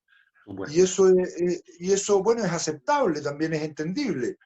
Pero si el club pretende consolidar, tiene que volver a pensar, tiene que volver a pensar como un Ignacio Prieto en su cerebro. Tiene que volver a pensar así, porque de esa forma es como puede volver a consolidar una raíz importante que a la hora de enfrentar cosas tan poderosas como los equipos brasileños, los equipos argentinos de mejor nivel, los uruguayos en Uruguay, eso es lo que te da el plus para poder sacar adelante la tarea. Ustedes no se imaginan lo importante que es el arraigo para poder sacar adelante la tarea. Entonces, y en esta pasada, tomaste en la U, estuvo ahí en una U que se estaba incendiando y no creo que sea la labor nuestra de cuestionar si hubiera hecho o no. Pero pesaba en la cabeza eso de que escucha, la Católica se enreda las cosas, se hiere a mucha gente que a lo mejor no lo entiende así. ¿Cómo fue ese proceso ya pasado el tiempo? sí, el momento de la U era muy, muy difícil, muy complejo, y yo tampoco no tenía la convicción como para asumir esa institución de esa forma, independientemente de lo que pensaran o no pensaran, pero la verdad que yo no quise seguir adelante, y eso tengo que decírselo de buena manera. Yo en ese momento no quise seguir adelante. Y en algún momento también la Universidad de Chile intentó, cuando yo tuve un proceso bastante exitoso con la Universidad de Concepción, pero mi respuesta a la Universidad de Chile fue: yo tengo club, yo me debo a la Universidad de Concepción, yo no los voy a dejar votados. ¿Ya? Así he procedido siempre, y voy a seguir procediendo. Yo nunca he dicho que me voy a retirar del fútbol de la dirección técnica, de hecho sigo en cancha, sigo en otras áreas, pero sigo en cancha. Lo que sí, a estas alturas de la carrera, uno necesita algo que realmente lo incentive, que lo remezca desde el punto de vista de... Y eso que yo estuve esperando no se ha producido. Entonces, claro, eso me ha tenido un poco ajeno a la actividad desde el punto de vista de lo práctico, pero no pierdo la esperanza, no pierdo la esperanza. No tengo 70 años, tengo 54 años, y me considero que estoy en una condición absolutamente habilitada como para poder comandar un proceso en la Universidad Católica cuando corresponda. Hoy día tienen un entrenador que todos quieren, que todos respetaron en su momento, en su llegada, y que ojalá sea capaz de darle los réditos y las alegrías que corresponden. Pero vendrán otros ciclos en UCEP. Está perfecto eso. Bueno, Jorge, primero preguntarte cómo vamos con los tiempos, porque te pregunto porque nos queda una última sección, que son unos 10-15 minutos de preguntas rápidas, de respuesta rápida. No sé si te animas a hacerla. Ahí alarguen. Perfecto, vamos entonces con el ping-pong de preguntas en Planeta UC con Jorge Pellicer.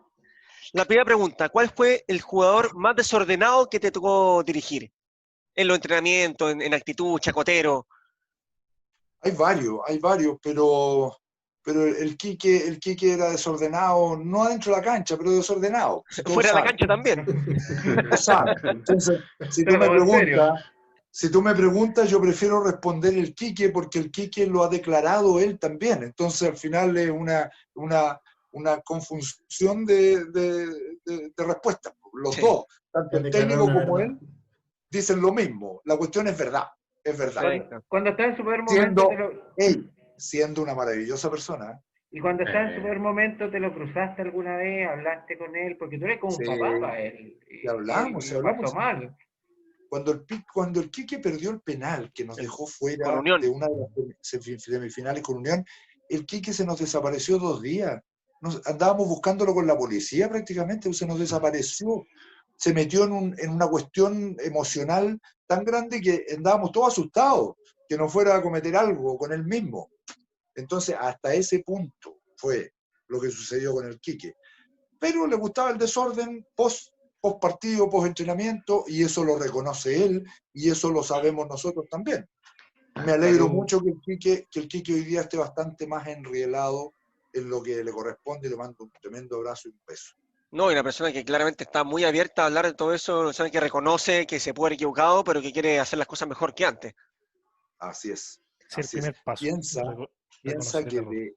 de esa Católica, de esta Católica que te estoy hablando yo, el Quique salta al Feyenoord de Holanda. Exacto. Señor. Directo. No. Es como lo que sucedió en Huachipato, que no se ha reproducido últimamente. De ese Huachipato exitoso saltaron 2 jugadores al Betis de España directo. Lolo Reyes, no. Lolo Reyes y Lolo Brian Reyes Rodríguez. y Brian Rodríguez, sí. Y Brian Rodríguez, directo de Huachipato al Betis de España. Entonces, son cosas que no suceden en el fútbol. Siempre hay un paso por Argentina, por Uruguay, por México. No. En este caso, el Quique fue directo al Feyenoord y estos 2 jugadores de Huachipato directo al Betis. Se producen esas cosas. Perfecto. Entonces, el nivel que tenía el Quique era para verlo, para romperla, para haber sido seleccionado chileno años. Y él tiene la respuesta a lo que le sucedió.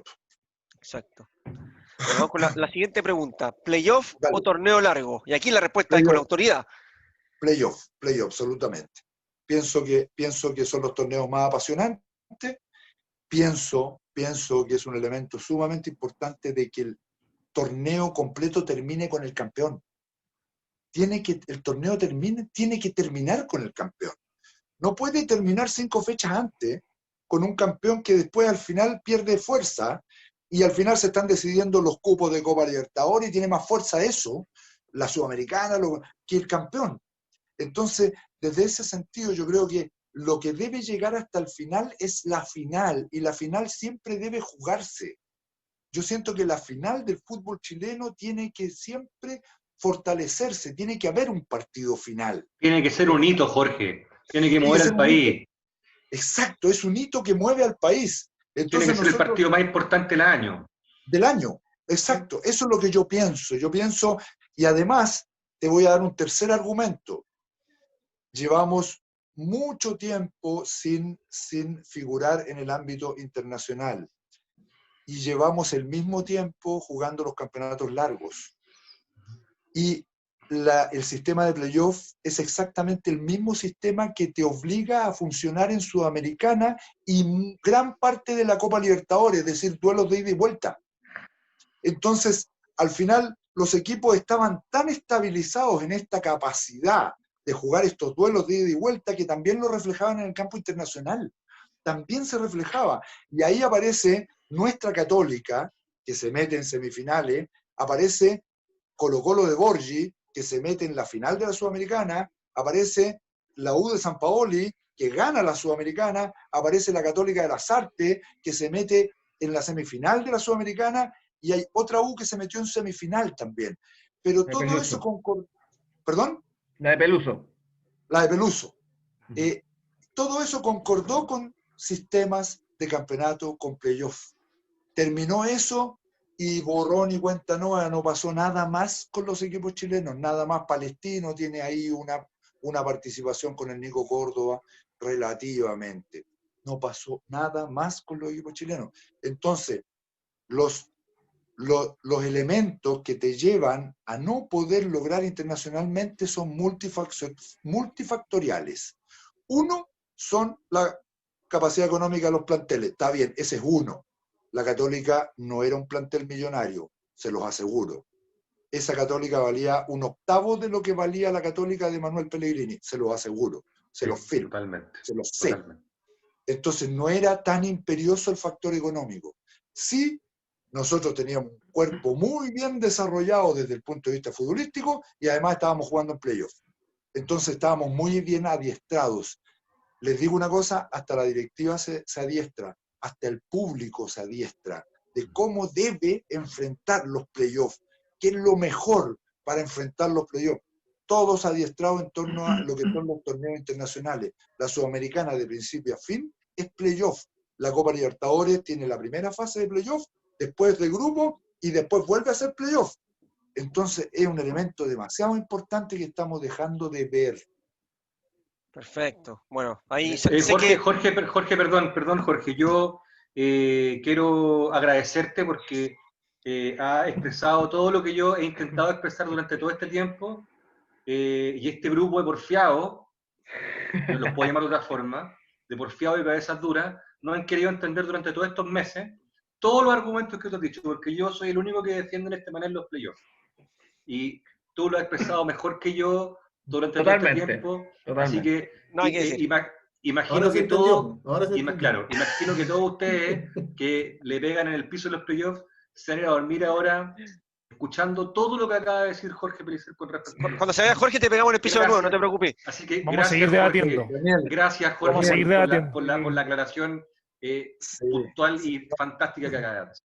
Primero, Daniel, decir de que, oye, todas las opiniones son válidas. No, en este panel no, con los playoffs no. Las opiniones son válidas. Y hay un elemento que es súper importante.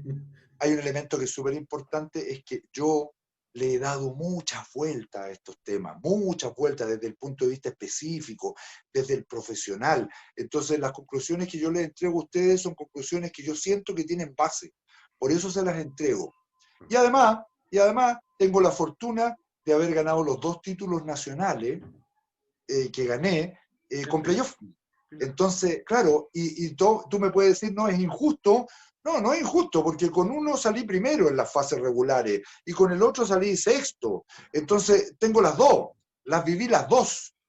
Y a partir de ahí se pudo lograr el objetivo final. Y dentro de los principios fundamentales de la preparación de un plantel para enfrentar un campeonato con playoff está que tú tienes que tener al equipo en la mejor forma en la última etapa del año. Y eso es algo metodológico, científico. Y tú lo sabes y lo trabajas, o lo desconoces y no lo trabajas. Y esa es labor también del cuerpo técnico. No te voy a interrumpir, Nico, pero además, para no eternizarnos en eso, pero además te tocó ganar la mejor final de los playoffs, la más espectacular de todas, lejos, es la de Huachipato. Muy cruzados seremos, pero esa final a mí me tocó ir a Talcahuano y es una locura de final. Esa serie penal es increíble.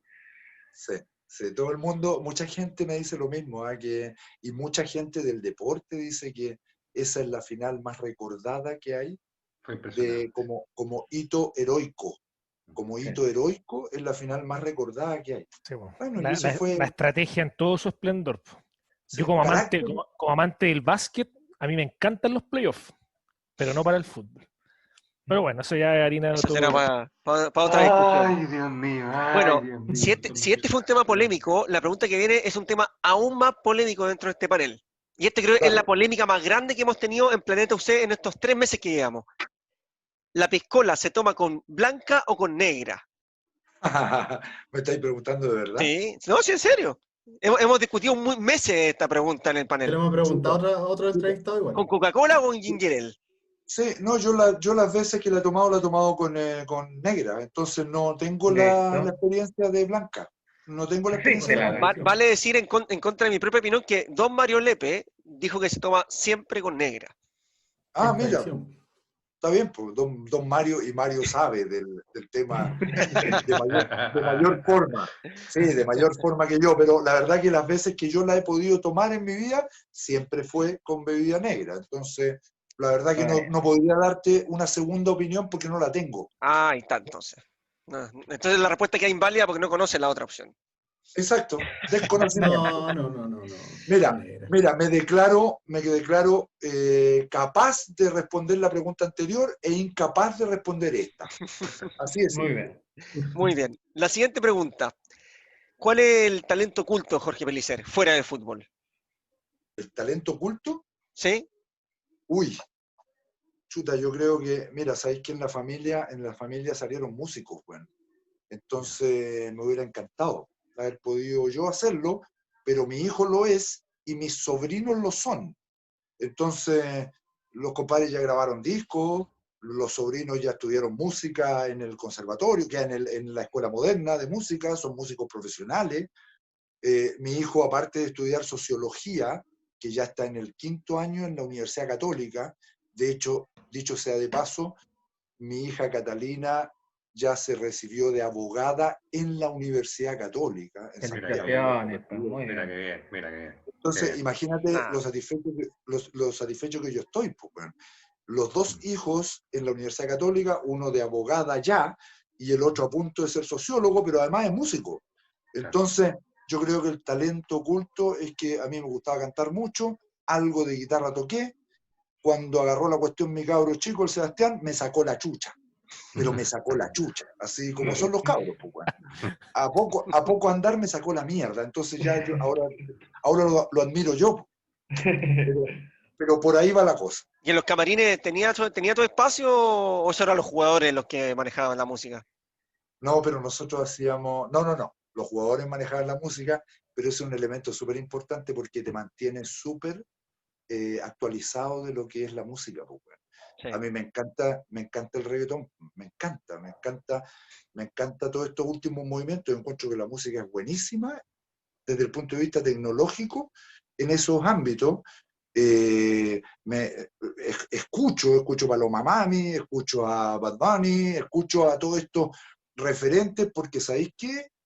La gente de mi edad los desprecia porque sí, nada más, por descalificación, por naturaleza. Pero ¿sabéis que si tú lo analizáis, y como yo tengo la suerte de poder analizarlo con el Sebastián, con mi hijo y con los sobrinos, y analizas musicalmente, sabes que es súper interesante lo que presentan, y por eso ha tenido el éxito mundial. Pues, bueno. Entonces, así te puedo responder nomás. No, está perfecto, está bien. Mejor respuesta. Entonces, el que puede haber dicho que pensar en Jorge Pellicer era pensar en algo añejo, está completamente equivocado. Porque lo escuché. No, porque en algún momento dijeron, yo estoy de acuerdo con ustedes en todo. Lo único que me hace ruido es que podría estar un poco añejo. Aquí les estoy demostrando que no es así. San Carlos. Muy bien. Muy bien. Oye, la siguiente pregunta, pasando al ámbito más político, ¿aprueba o rechaza, Jorge? No, apruebo. Y la siguiente pregunta que se conecta, ¿qué harías con el 10% o qué vas a hacer con el 10%? No lo saqué. No, afortunadamente no lo necesito en estos momentos, afortunadamente. Estoy tratando de ayudar a todas las causas. Grabé videos para Católica para su gente, grabé videos para Fernández Vial con su nuevo movimiento del fútbol femenino. Estoy tratando de estar en todo. Estuve metido en las oficinas de recuento de votos para el sí y el no, cuando tenía 20 años. No, olvídate. Me tocó dirigir Católica y en algún momento salió un reportaje en que yo decía, en ese entonces, que lo más probable es que iba a haber un gobierno femenino, cuando estaba la Bachelet en el momento entonces yo no me puedo indefinir. Yo tengo mi mentalidad definida y es así. Y hoy, ante la pregunta tuya, yo apruebo. Perfecto. Y viva el pueblo mapuche. Y ojalá el Estado chileno se ponga las pilitas y lo respete definitivamente al pueblo mapuche originario, que estuvo mucho antes que nosotros en estas tierras y que se le arrebataron las tierras de forma injusta, y es lo único que están hoy día discutiendo y peleando. No, está perfecto. Nosotros en este panel tratamos siempre de hablar de fútbol, pero siempre dejamos un pequeño espacio para hablar de política, de inclusión femenina, de la minoría. Es siempre algo que tenemos muy presente como Planeta UC. Me alegro mucho. Oye, Jorge, ya para ir cerrando esta ronda de preguntas, volvemos un poco al fútbol para hacer la última pregunta de este ping-pong. Si te diera a elegir, Beñat, Quinteros o Holland, ¿con cuál te queda de esos tres? Por lo hecho en Católica. Exacto. Por y lo que sea hecho por en gusto. Católica, es que Holland todavía no puede, no ha podido. Holland no ha podido. Lo de Beñat fue cuestionado desde el punto de vista de ciertos niveles de mezquindad. Así se pensó en Beñat, y yo creo que la gente quedó más satisfecha con Gustavo Quinteros desde el punto de vista de la expresión futbolística. Y yo lo único que voy a querer es que la gente de la Católica esté satisfecha con la expresión futbolística y sus resultados. Es decir, a tu respuesta sería Gustavo Quinteros. Perfecto. Perfecto. Perfecto, y es una tremenda forma de ir cerrando esta conversación que de verdad ha sido muy provechosa a título personal, un regalo, porque como decía al principio, o sea, muchos de nosotros de niños soñamos con ese equipo que tú dirigiste y hoy día estar conversando de tú a tú es una oportunidad, un regalo de verdad increíble que vamos a atesorar por mucho tiempo. Sobre el futuro irá seguramente. Yo creo, y no sé si lo decían muchachos, que me gustaría ver a Jorge Pellicer dirigiendo un clásico en San Carlos. Es una espinita también, más allá de Además, más allá de conseguir o no de nuevo cosas y que se dé, pero solo eso ya es meritorio, yo creo, para tener una chance, ¿no, Jorge? además, poder tener esa tremenda satisfacción de poder, fue algo por lo cual se luchó mucho en ese entonces y fuimos mirados como quijotescos desde ese punto de vista. Bueno, pasaron los años y se dio con mucha naturalidad, es decir, no era quijotesco, había que tener voluntades nomás, nada más. Bueno, ojalá, y si no se da, ¿qué te puedo decir? No va a ser por mí, va a ser porque el destino no lo quiso y yo voy a guardar el mejor de los recuerdos de mi paso por Universidad Católica y el tremendo cariño que le tengo. Ahí tengo a la CDUC hecho por mis hijos. Ahí hay un CDUC hecho por mis hijos y siempre va a estar en el corazón, pues, compadre. Y en ese sentido a la última, y es pedir un mensaje hacia los hinchas que vean esta entrevista, que siempre están empujando con nosotros este programa y que también siempre guardan un recuerdo increíble de ti. ¿Cuál es para cerrar tu mensaje hacia ellos? No, primero que lo pasé súper bien en esta entrevista con la gente del Planeta UC de Universidad Católica. Sé que Católica tiene muchas páginas en Instagram. Esta es una muy importante del club, pero que la sigan, que se acerquen, que hay gente de muy buena voluntad a cargo de esto, y que para mí siempre va a ser un gusto y un placer poder conectarme con la gente de Universidad Católica, porque yo le tengo un cariño muy grande al club, porque estoy muy agradecido del club y porque nunca se va a borrar de mi corazón el paso por el club. Viví cosas maravillosas en esta institución que me formó como entrenador y que yo le pude entregar profesionalmente lo que se merecía de mí. Ya, pues ahí nos manda un saludito en DirecTV y le dice a Brunito que se suma a conversar un día acá, que es más que bienvenido. Y con eso cerramos nosotros un lujazo de programa, de verdad, semana a semana abrimos y subimos la apuesta y nos va cada vez mejor porque con personas que engalanaron la historia del club como Jorge Pellicer siempre va a ser un regalo conversar. A nombre de Nicolás Tagle, Seba Vergara, Pato Gallego, de X, Cristian Fernández y los ausentes, Vale Ramos y Pancho de Aurre, yo de Vida Real Rafael Fierro, esta edición de la R6 nos raja de hecho, vamos despidiendo la nueva tremenda edición de este hermoso programa. Cuídense, quédense en casa si todavía es necesario, no hay que bajar la guardia muchachos, ojalá vuelva al fútbol pronto, pero por ahora nos despedimos. Un abrazo, chao a todos.